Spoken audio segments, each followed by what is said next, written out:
فائزہ ڈری سہمی کمرے کے ایک کونے میں بیٹھی تھی۔ باہر اس کی ماں کی میت پڑی تھی، سب عورتیں رو رہی تھیں، لیکن وہ اپنے کمرے سے باہر نہیں نکل رہی تھی۔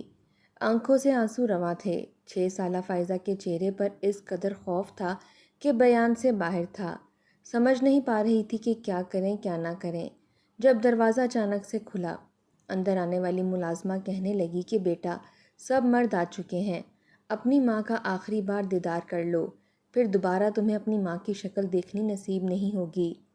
یہ ملازمہ بھی روئے جا رہی تھی، لیکن فائزہ خوف کے مارے کانپ رہی تھی۔ نہیں میں سر ہلا کر کہنے لگی، ایسا نہیں ہو سکتا، ایسا نہیں ہو سکتا، ایسا نہیں ہونا چاہیے تھا۔ ملازمہ کہنے لگی کہ اللہ کے کاموں میں کوئی بھی دخل اندازی نہیں دے سکتا۔ اس نے ڈری سہمی بچی کا ہاتھ پکڑا اور اپنے ساتھ باہر لے گئی۔ سامنے سفید کفن میں اس کی ماں لپٹی پڑی تھی۔ ساری خواتین رو رہی تھیں۔ وہ بھی دھیرے دھیرے چلتی اپنی ماں کی میت کے پاس آئی اور وہیں بیٹھ کر رونے لگی۔ کہنے لگی، اماں مجھے کیوں چھوڑ کر جا رہی ہو؟ واپس آ جاؤ۔ فائزہ ہچکیوں سے رو رہی تھی۔ جب شمشاد بیگم اس کے پاس آئی اور اس کے سر پر ہاتھ رکھا، اسے اٹھا کر سینے سے لگایا، کہنے لگی، میں ہوں نا تمہاری ماں، تمہیں اپنے بچے کی طرح پالوں گی۔ بس قسمت کا لکھا تھا، کوئی نہیں ٹال سکتا۔ ساری خواتین شمشاد بیگم کو دیکھنے لگیں اور کہنے لگیں، بڑا حوصلہ ہے اس عورت کا، اسی لیے خود پر سوکن کو برداشت کیا اور اب سوکن کی بیٹی کو بھی سینے سے لگا رہی ہے۔ ہر ایک عورت شمشاد بیگم کے بہنے والے آنسوؤں کو دیکھ کر اور فائزہ سے اس کی محبت دیکھ کر حیران تھی۔ کوئی ماں سوتیلی بیٹی سے بھی اتنی محبت کر سکتی ہے؟ فائزہ کا باپ اور دوسرے لوگ میت اٹھا کر لے گئے تھے۔ فائزہ اپنی سوتیلی ماں کے گلے لگے خوب روئے جا رہی تھی۔ شمشاد بیگم کا بھی رو رو کر برا حال تھا، آنکھیں بہت سوج گئی تھیں۔ آہستہ آہستہ سب خواتین واپس جا چکی تھیں۔ جنید صاحب دل عزیز بیوی کو دفنا کر آنے کے بعد بہت کمزور تھے۔ فائزہ کو اپنی گود میں بٹھائے اسے سینے سے لگائے پیار کرنے لگے۔ وہ ابھی بھی خوف میں مبتلا تھی، کسی سے بات نہیں کر رہی تھی۔ باپ کے سینے کے ساتھ لگی سسکیاں بھر رہی تھی کہ شمشاد بیگم ایک پلیٹ میں تھوڑے سے چاول لے کر آئی اور جنید صاحب کے سامنے بیٹھ کر فائزہ کو اپنی گود میں بھر لیا اور اپنے ہاتھ سے اسے چاول کھلانے کی کوشش کی، لیکن وہ روئے جا رہی تھی۔ کہنے لگی، مجھے بھوک نہیں ہے۔ شمشاد بیگم کہنے لگی، میرے بچے، میری جان، تھوڑے سے چاول کھا لو، تم نے صبح سے کچھ نہیں کھایا۔ ایسا کرو گی تو تمہاری ماں کو بھی فکر ہوگی، وہاں بھی اسے چین نہیں آئے گا، بیچاری تمہاری حالت دیکھ کر تڑپتی رہے گی۔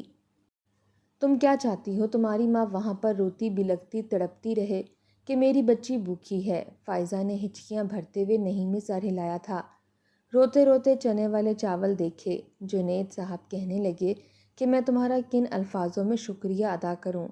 وہ کہنے لگی، کیا ہو گیا جنید، میں نے کبھی بھی فائزہ کو سوتیلی بیٹی تھوڑی سمجھا ہے، میری کون سی کوئی اولاد ہے؟ میں نے تو اسے ہمیشہ اپنی سگی بیٹی کی طرح پیار کیا ہے، اور نیلم کو بھی کبھی سوکن نہیں سمجھا تھا، ہم تو بہنوں کی طرح ہی رہتی تھیں۔ پھر اس نے ایک ٹھنڈی سانس بھری، کہنے لگی، کاش کہ اسے کچھ نہ ہوتا، مجھے تو وہ بھی نہیں بھولتی، بڑا اچھا وقت گزرا ہے میرا اس کے ساتھ، لیکن بیچاری زندگی ہی اتنی کم لکھوا کر آئی تھی، مجھے تو ابھی بھی سمجھ نہیں آتا کہ اتنی کم عمری میں اسے دل کا دورہ پڑا کیسے۔ جنید کہنے لگا، اللہ کی مرضی کے آگے ہم کیا کہہ سکتے ہیں، بس بہانہ ہی بنتا ہے کہ فلاں کا ایکسیڈنٹ ہو گیا، فلاں کو دل کا دورہ پڑ گیا، سب اللہ کے کام ہیں۔ وہ کہنے لگی، جنید صاحب آپ کتنے دن میں دوبارہ لندن کے لیے روانہ ہوں گے؟ جنید لندن سے ہی آیا تھا، بڑی مشکل سے چند دن کی چھٹی ملی تھی، وہ وہاں پر نوکری کرتا تھا۔ کہنے لگا کہ بس چند دن تک چلا جاؤں گا، لیکن اس بار مجھے فائزہ کی فکر بہت ستائے گی۔ شمشاد بیگم کہنے لگی، میں ہوں، یہ میری بچی ہے۔ یہ کہتے ہوئے وہ فائزہ کو سینے سے لگا کر اس کا ماتھا چومنے لگی۔ چند دن بعد جنید واپس لندن چلا گیا تھا۔ اس کے بعد تو فائزہ زیادہ تر اپنے کمرے میں ہی بند رہتی تھی۔ شمشاد بیگم اسے اسکول جانے کے لیے کہتی تو وہ کہتی کہ مجھے آگے نہیں پڑھنا۔ وہ کہتی، کیوں نہیں پڑھنا؟ شمشاد بیگم کا اصل رنگ تو باہر آیا تھا۔ کہنے لگی، تمہارا باپ یہی سمجھے گا کہ میں نے تمہیں اسکول جانے سے روکا ہے، ابھی نخرے بند کر اور اسکول کا یونیفارم پہن اور اسکول جا، اور اسکول سے آتے ہی برتنوں کا جتنا بھی انبار کچن میں لگا ہے سارے کا سارا تم دھو گی۔ فائزہ خاموشی سے تیار ہوئی اور اسکول چلی گئی۔ وہاں بھی آنسو بہا رہی تھی کہ چند دن پہلے کی تو بات ہے، ماں اسے خود اسکول کا یونیفارم پہنا کر 2 پونیاں باندھ کر اسکول تک چھوڑنے جاتی تھی۔ اس کے ٹفن میں طرح طرح کی چیزیں ڈالتی تھی، کہتی تھی فائزہ بیٹا یہ سب تم نے کھانا ہے، اس کا ماتھا چومتی تھیں۔ جب فائزہ اسکول سے آتی تو نیلم اس کے لیے پہلے سے کھانا تیار رکھتی تھی، اور شمشاد بیگم بھی فائزہ کے گھر آتے ہی سے پیار کرنے لگتی، کہتی تم تو ہم دونوں کی آنکھوں کا تارا ہو۔ پھر نیلم سے کہتی کہ لاؤ کھانا مجھے دو، میں اپنی بچی کو اپنے ہاتھوں سے کھانا کھلاؤں گی۔ نیلم کھانے کی پلیٹ شمشاد بیگم کو پکڑا دیتی اور وہ پہلے فائزہ کا یونیفارم بدلواتی اور پھر اپنے ہاتھ سے چھوٹے چھوٹے نوالے بنا کر کھلاتی۔ فائزہ کو تو یہی لگتا تھا کہ شمشاد بیگم مجھ سے بھی بہت محبت کرتی ہیں، لیکن سچائی تو کچھ اور تھی، اور سچائی نے 6 سالہ فائزہ کے اندر خوف و ہراس پیدا کر دیا تھا۔ اسکول میں بھی اس کا دماغ پڑھائی کی طرف نہیں لگ سکا۔ نتیجہ یہ نکلا کہ آئے دن استانی سے اسے ڈانٹ پڑنے لگی۔ گھر آتی تو شمشاد اسے کچن کا راستہ دکھا دیتی تھی، چھوٹے چھوٹے ہاتھوں سے وہ پھر سارے برتن دھوتی تھی اور ساتھ ساتھ آنسو بھی بہاتی تھی۔ شروع میں تو ہر دوسرے دن جنید کا فون آتا تھا۔ جب بھی فائزہ اپنے باپ سے بات کرنے لگتی، شمشاد بیگم اس کے سر پر بیٹھ جاتی، کہتی کہ میرے سامنے بات کرو، اور خبردار جو تم نے کوئی بھی الٹی سیدھی بات اپنے باپ کو بتائی تو تم جانتی ہو نا تمہارا کیا حشر کروں گی۔ بیچاری اسے کچھ بھی نہیں کہتی تھی۔ وہ پوچھتا تھا تمہاری بڑی اماں تمہارے ساتھ کیسی رہتی ہیں، تمہیں ڈانٹتی تو نہیں؟ وہ کہتی نہیں، بہت پیار کرتی ہیں۔ فائزہ کا باپ کہتا کوئی بات ہو تو مجھے بتانا۔ فائزہ کہتی بابا میں بالکل ٹھیک ہوں۔ حالانکہ فائزہ کا الگ کمرہ تھا، کمرے میں ہر سہولت موجود تھی، اس کے باوجود شمشاد بیگم اسے صحن میں زمین پر پتلی سی چادر بچھا کر دیتی، کہتی یہیں سویا کر۔ وہ کہنے لگی بڑی اماں مجھے ڈر لگتا ہے، رات کو کتے بھونکتے ہیں تو مجھے خوف آتا ہے۔ شمشاد بیگم کہنے لگیں خبردار جو تم نے ڈرامے بازی کی تو تیری ماں زندہ نہیں ہے جو یہاں بچانے آئے گی، تیرا وہ حال کروں گی کہ اپنی شکل نہیں پہچانو گی، کتے سے ڈر لگتا ہے۔ یہ کہہ کر وہ اپنے کمرے میں گئی اور دروازہ بند کر دیا۔ اس وقت گھر میں کوئی بھی نہیں تھا، یا تو شمشاد بیگم تھی یا پھر فائزہ۔ پوری رات وہ خوف کے مارے سو نہیں پائی تھی، کبھی کتے کے بھونکنے کی آوازیں آتی، کبھی درختوں کی سرسراہٹ ہوتی۔ وہ ڈر کر بالکل آنکھیں بند کر لیتی اور آنسو بہاتی رہتی۔ کہاں اس کی ماں اس کو سینے سے لگا کر سوتی تھی، اپنے آپ سے جدا ہی نہیں کرتی تھی، اور کہاں اتنے بڑے صحن میں وہ اکیلی سو رہی تھی۔ ابھی وہ ٹھیک سے سوئی بھی نہیں تھی کہ اسے لگا جیسے کوئی دیوار پھلانگ کر اندر آیا ہو۔ اس نے ذرا سی آنکھیں کھول کر دیکھا تو سامنے ایک شخص کالا لباس پہنے رومال سے اپنا چہرہ چھپائے صحن میں آیا تھا۔ یہ دیکھ کر تو فائزہ کا سانس سینے میں ہی تھما تھا۔ وہ لیٹی لیٹی بری طرح سے کانپ رہی تھی۔ اس شخص نے ایک نظر پورے صحن میں دوڑائی اور پھر سیدھا شمشاد بیگم کے کمرے کا دروازہ کھٹکھٹانے لگا۔ فائزہ سمجھی شاید کوئی چور آ گیا ہے۔ شمشاد بیگم نے دروازہ کھولا، اس شخص کو دیکھا تو مسکرانے لگی، کہنے لگی کہ کتنے دن سے تمہارا انتظار کر رہی ہوں، تمہیں اب فرصت ملی ہے۔ وہ کہنے لگا میں شہر سے باہر تھا، شہر آیا تو جیسے ہی تمہارا پیغام ملا میں آ گیا۔ پھر کہنے لگا چلا گیا تمہارا شوہر؟ وہ کہنے لگی ہاں دفع ہو گیا۔ فائزہ کی طرف اشارہ کرنے لگا، کہنے لگا اس مصیبت کا کیا کرنا ہے، کہو تو اسے بھی کاٹ دیتا ہوں۔ وہ کہنے لگی نہیں، گھر کے کافی کام کر دیتی ہے، رہنے دو اسے بھی مارنا میرے بائیں ہاتھ کا کام ہے۔ اچھا چلو تم اندر آؤ۔ یہ کہہ کر وہ اس شخص کو اپنے کمرے میں لے گئی۔ فائزہ وہیں لیٹی ان دونوں کی باتیں سن کر تھر تھر کانپ رہی تھی۔ پتہ نہیں کب خوف کے مارے روتے روتے اس کی آنکھ لگی تھی۔ صبح کے سورج نے جب اسے پسینے سے شرابور کیا تو اس کی آنکھیں کھل گئیں۔ دیکھا تو شمشاد بیگم کا دروازہ کھلا ہوا تھا۔ وہ اٹھی اور چھوٹے چھوٹے قدم اٹھاتے ہوئے اس کے کمرے میں دیکھا تو وہ سو رہی تھی۔ کمرے میں اس وقت وہ اکیلی تھی۔ پتہ نہیں رات کو آنے والا شخص کون تھا، لیکن اب وہ کبھی کبھی دن میں بھی آنے لگا تھا۔ ایک بار شمشاد بیگم کہنے لگی فائزہ شربت بنا کر انکل کو پلا دو۔ پھر اس شخص سے کہنے لگی کہ تم ابھی یہیں بیٹھو، بہت گرمی ہو گئی ہے، میں ذرا نہا کر آتی ہوں۔ وہ کہنے لگا ٹھیک ہے۔ وہ بڑے آرام سے شمشاد کے بیڈ پر ٹیک لگا کر بیٹھا تھا۔ فائزہ نے شربت کا گلاس بنایا اور گلاس اس شخص کو پکڑانے لگی۔ شمشاد اس وقت نہانے جا چکی تھی۔ وہ شخص بڑی عجیب نظروں سے اس معصوم سی بچی کو سر سے پاؤں تک دیکھنے لگا، پھر اس کے ہاتھ سے شربت کا گلاس لیتے ہوئے اس کا ہاتھ بھی پکڑ لیا۔ کہنے لگا ادھر آؤ میرے پاس۔ اس نے شربت کا گلاس پکڑ کر سائڈ ٹیبل پر رکھا اور فائزہ کا ہاتھ پکڑ کر اسے کھینچ کر اپنی جانب کھینچنے کی کوشش کرنے لگا۔ بچی اس سے بے تحاشا گھبرا رہی تھی۔ وہ کہنے لگی انکل میرا ہاتھ چھوڑو، مجھے برتن دھونے ہیں۔ وہ کہنے لگا دھو لینا برتن، کم بخت تو بالکل اپنی ماں جیسی حسین ہے۔ یہ کہتے ہوئے زبردستی اس نے فائزہ کو اپنی گود میں بٹھا لیا، پھر اس کے ساتھ نازیبا سی حرکتیں کرنے لگا۔ وہ بچی بری طرح سے گھبرا سی گئی تھی، بار بار اپنے وجود سے اس شخص کے ہاتھ کو پیچھے کرنے کی کوشش کرنے لگی، لیکن وہ مسکرائے جا رہا تھا اور اپنی گھٹیا حرکتوں سے باز نہیں آ رہا تھا۔ یہاں کون تھا جو اس بچی کے آنسو دیکھتا یا اس کی پکار کو سنتا؟ اس کے بعد شمشاد بیگم نے جب واش روم کا دروازہ کھولا تو اس شخص نے فائزہ کو فوراً سے اپنی گود سے نیچے اتار دیا۔ وہ دوڑ کر کمرے سے باہر نکلی تھی اور سیدھی اپنے کمرے میں جا کر دروازہ بند کر کے رونے لگی۔ روتے روتے نہ جانے اسے کیا سوجی کہ اس نے اپنی چپل پہنی اور گھر سے باہر نکل گئی۔ گھر کے قریبی قبرستان میں اس کی والدہ دفن تھیں۔ وہ اس قبرستان کے اندر اپنی ماں کی قبر پر جا کر مٹی سے لپٹ کر رونے لگی۔ کہنے لگی اماں کیوں مجھے چھوڑ گئی، مجھے اپنے ساتھ کیوں نہیں لے کر گئی؟ وہ بہت گندا آدمی ہے، میرے ساتھ گندی حرکتیں کرتا ہے، مجھے اسے ڈر لگتا ہے، مجھے اس شخص سے خوف آتا ہے۔ اماں بڑی اماں مجھ سے سارے گھر کے کام کرواتی ہیں، ایسا کرو تھوڑی سی جگہ مجھے بھی اپنی قبر میں دے دو، میں تجھے بالکل تنگ نہیں کروں گی، تیرے ساتھ چپ چاپ بیٹھی رہوں گی۔ خدا کے لیے اماں مجھے اپنے پاس بلا لے، مجھے نہیں رہنا یہاں پر۔ سسکیوں سے روتے ہوئے اپنی ماں سے شکوے کر رہی تھی۔ جب کسی نے اسے پکارا تھا، فائزہ ڈر سی گئی تھی۔ پیچھے پلٹ کر دیکھا تو ایک بوڑھا شخص تھا، شلوار قمیض پہنے کھڑا تھا۔ فائزہ سے بڑی شفقت سے پوچھنے لگا کہ بیٹا کون ہو تم؟ وہ اس شخص کو دیکھ کر گھبرا گئی تھی، حالانکہ وہ 70 سال کے لگ بھگ تھا۔ وہ کہنے لگی آپ کون ہیں؟ کہنے لگا میں اس قبرستان کا گورکن ہوں۔ اس وقت تو فائزہ کو یہ تک نہیں پتا تھا کہ گورکن کسے کہتے ہیں۔ فائزہ کہنے لگی وہ کیا ہوتا ہے؟ وہ شخص مسکرا کر اس بچی کے پاس گھٹنوں کے بل بیٹھ گیا۔ کہنے لگا جو قبریں کھودتے ہیں اور مردوں کو اس کے اندر دفن کر دیتے ہیں۔ فائزہ کہنے لگی میری امی کو بھی آپ نے دفن کیا تھا؟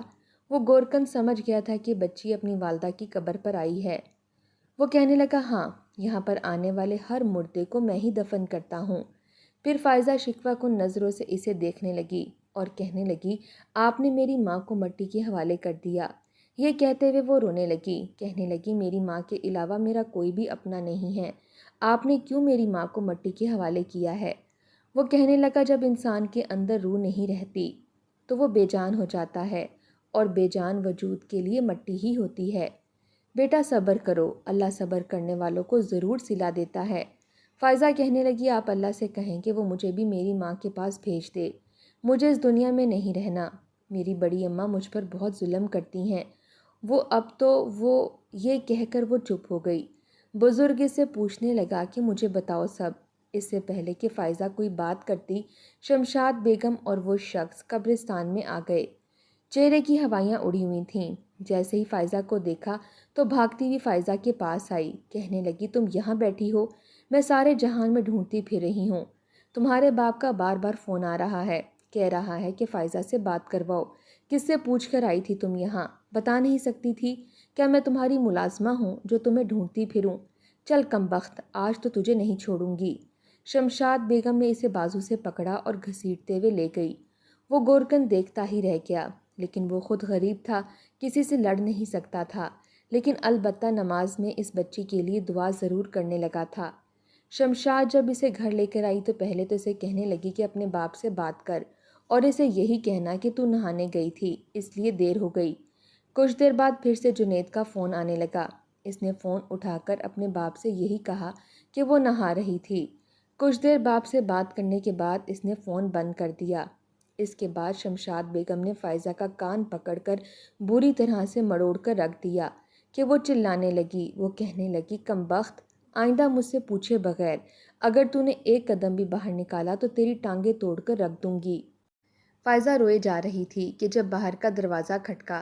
پڑوسی تھی جو حلوہ لے کر آئی تھی، تو اس نے جب آواز دی کہ حلوہ لے لو تو شمشاد بیگم نے جلدی سے فائزہ کو کمرے میں بھیج دیا اور اس شخص کو بھی۔ پھر بیرونی دروازہ کھولا، وہ باتیں کرنے لگی، کہنے لگی فائزہ کہاں ہے، نظر نہیں آ رہی۔ وہ کہنے لگی کہ پڑھائی میں اب اس کا دل نہیں لگتا، ماں کا بہت صدمہ لیا ہے، اس لیے میں نے اس کے لیے ایک استاد رکھ دیا ہے جو اسے پڑھانے آتا ہے، کمرے میں پڑھ رہی ہے۔ جان بوجھ کر شمشاد نے یہ کہا تھا تاکہ آنے والے نوجوان پر کوئی شک نہ کرے، اور وہ نوجوان فائزہ کے ساتھ ایک کمرے میں بند ہو کر اس کو مسکرا کر دیکھے جا رہا تھا۔ فائزہ اب ایک کونے میں جا کر بیٹھ گئی، اس قدر خوف زدہ تھی کہ بیان سے باہر تھا۔ کچھ دیر بعد ہی جب پڑوسن چلی گئی تو شمشاد کمرے میں آئی، اس نوجوان سے کہنے لگی اب تم واپس جاؤ اور رات کو آ جانا۔ ایک رات جب وہ شخص شمشاد کے کمرے میں آیا تو فائزہ صحن میں ہی لیٹی تھی۔ آج ان کے کمرے سے لڑنے کی آوازیں آ رہی تھیں۔ فائزہ خاموشی سے دروازے کے باہر جا کر کھڑی ہو گئی۔ جب اس نے کان لگا کر سنا تو جو باتیں ان کے مابین ہو رہی تھیں وہ سن کر فائزہ کے ہوش اڑ کر رہ گئے تھے۔ وہ بری طرح سے کانپنے لگی تھی کیونکہ جو کچھ شمشاد بیگم اس نوجوان کے ساتھ کرنے لگی تھی، فائزہ کی روح کانپ کر رہ گئی تھی، کیونکہ اب وہ نوجوان اسے غلط قسم کی فرمائش کر رہا تھا کہ مجھے تمہاری بیٹی بڑی اچھی لگنے لگی ہے، بڑی خوبصورت ہے۔ وہ کہنے لگی اس بات سے تمہارا کیا مقصد ہے؟ وہ کہنے لگا کہ بس میں ایک رات اس کے ساتھ گزارنا چاہتا ہوں۔ شمشاد کہنے لگی تو پاگل ہو گیا ہے، وہ نابالغ ہے، مر جائے گی، وہ صرف 6 سال کی ہے۔ کہنے لگا تو مرنے دینا، کہہ دینا کہ بخار ہو گیا تھا، اور ایسا بخار ہوا کہ اترا ہی نہیں۔ یہ سن کر شمشاد بیگم کچھ گھبرا گئی، کہنے لگی مجھے سوچنے کا وقت دے، دیکھ ابھی تک جنید نے میرے نام ایک پائی نہیں کی، اور میں اس شخص کو صرف اسی لیے برداشت کر رہی ہوں کہ میں چاہتی ہوں کہ یہ گھر میرے نام ہو جائے۔ شادی کے بعد مجھے اولاد نہیں ہوئی تھی، اس لیے اس نے دوسری شادی کر لی۔ میں جانتی ہوں کہ میں نے اس نیلم نامی عورت کو کیسے برداشت کیا۔ پھر تو میری زندگی میں آ گیا، مجھے تجھ سے محبت ہو گئی، لیکن میں نے اپنی زندگی کے اتنے سال اس شخص کو دیے ہیں، میرا حق بنتا ہے کہ یہ گھر اور اس کی جائیداد میرے نام ہو جائے۔ بس اس لیے اچھا بننے کا ناٹک کر رہی ہوں۔ جس دن یہ سب کچھ میرے نام ہو گیا نا، ویسے ہی جنید کو بھی مار ڈالوں گی جیسے نیلم کو مارا تھا۔ کسی کو مجھ پر شک نہیں ہوا تھا، سب کو لگا کہ ہارٹ اٹیک ہوا ہے، اور پھر ہم شادی کر لیں گے۔ وہ کہنے لگا وہ تو کر لیں گے، لیکن ابھی تو اس لڑکی کے بارے میں کچھ سوچو، اس عمر میں بھی کمال کا حسن رکھتی ہے۔ وہ کہنے لگی اچھا زیادہ اتاولا نہ ہو، میں سوچتی ہوں کچھ۔ شمشاد نے بات کو ٹالا تھا، ساری بات فائزہ سن چکی تھی۔ اب اپنے کمرے میں جا کر اس نے دروازہ بند کر لیا تھا، روئے جا رہی تھی کہ کیا کرے اور کیا نہ کرے۔ اگر اس شخص نے اس کے ساتھ کچھ بھی غلط کر دیا تو ہو سکتا ہے کہ وہ مر جائے، اور یہ بھی ہو سکتا ہے کہ زندہ بچ جائے، لیکن وہ زندگی بھی موت سے بدتر ہی تھی۔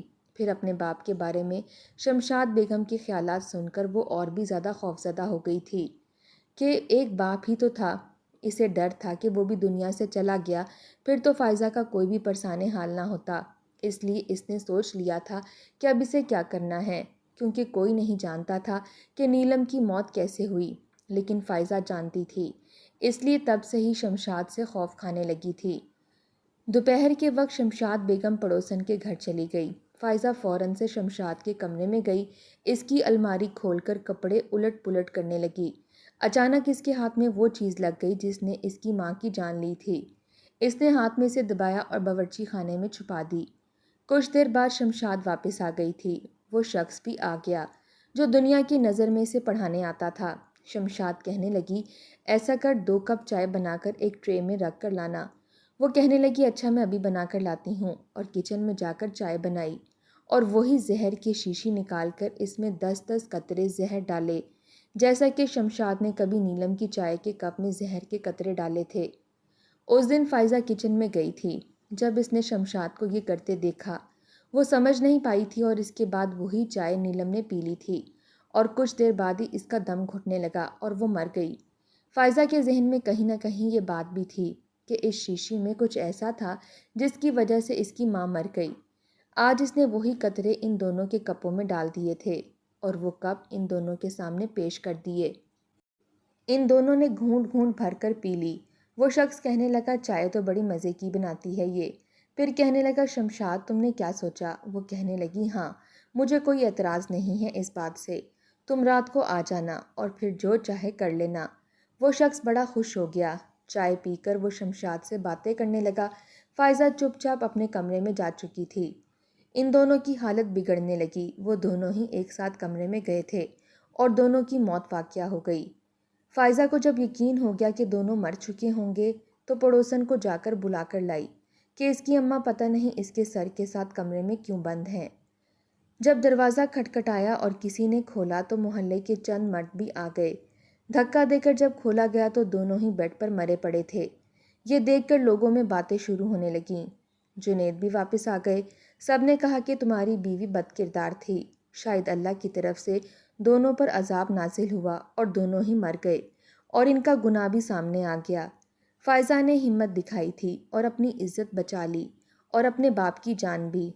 اب وہ اکیلی رہ گئی تھی، اس لیے جنید اسے اپنے ساتھ لندن لے گیا اور اس کا بہت خیال رکھنے لگا۔